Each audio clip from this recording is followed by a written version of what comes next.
The Diary of Samuel Pepys, 7th of July, 1660. To my lord, one with me to buy a clerk's place, and I did demand £100.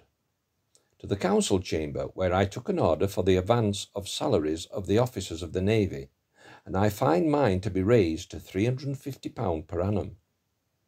Thence to the Change, where I bought 2 fine prints of Ragots from Rubens, and afterwards dined with my uncle and Aunt White, where her sister Cox and her husband were.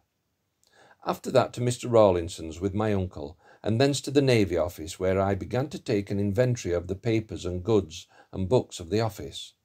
To my lords late writing letters. So home to bed.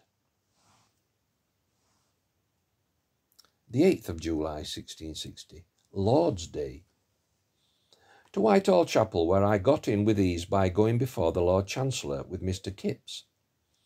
Here I heard very good music, the first time that ever I remember to have heard the organs and singing men in surplices in my life. The Bishop of Chichester preached before the King and made a great flattering sermon, which I did not like that the clergy should meddle with matters of state. Dined with Mr. Llewellyn and Salisbury at a cook's shop. Home and stayed all the afternoon with my wife till after sermon. There till Mr. Fairbrother came to call us out to my father's to supper. He told me how he had perfectly procured me to be made master in arts by proxy, which did somewhat please me, though I remember my cousin Roger Pepys was the other day persuading me from it. While we were at supper, Will Howe came to supper to us, and after supper went home to bed.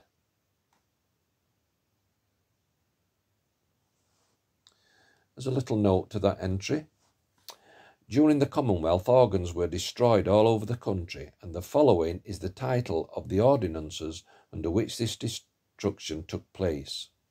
To Ordinance of the Lords and Commons assembled in Parliament for the speedy demolition of all organs, images, and all matters of superstitious monuments in all cathedrals and collegiate or parish churches and chapels throughout the Kingdom of England and the Dominion of Wales, the better to accomplish the blessed Reformation so happily begun, and to remove all offences and things illegal in the worship of God. Dated May 9th, 1644. When, at the period of the Restoration, music again obtained its proper place in the services of the Church, there was much work for the organ builders.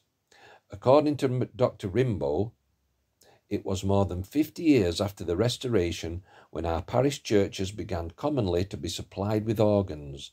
Drake says, in his Eboracum, published in 1733, that at that date only one parish church in the city of York possessed an organ.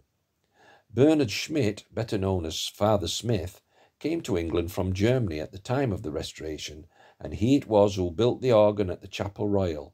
He was in high favour with Charles II, who allowed him apartments in Whitehall Palace.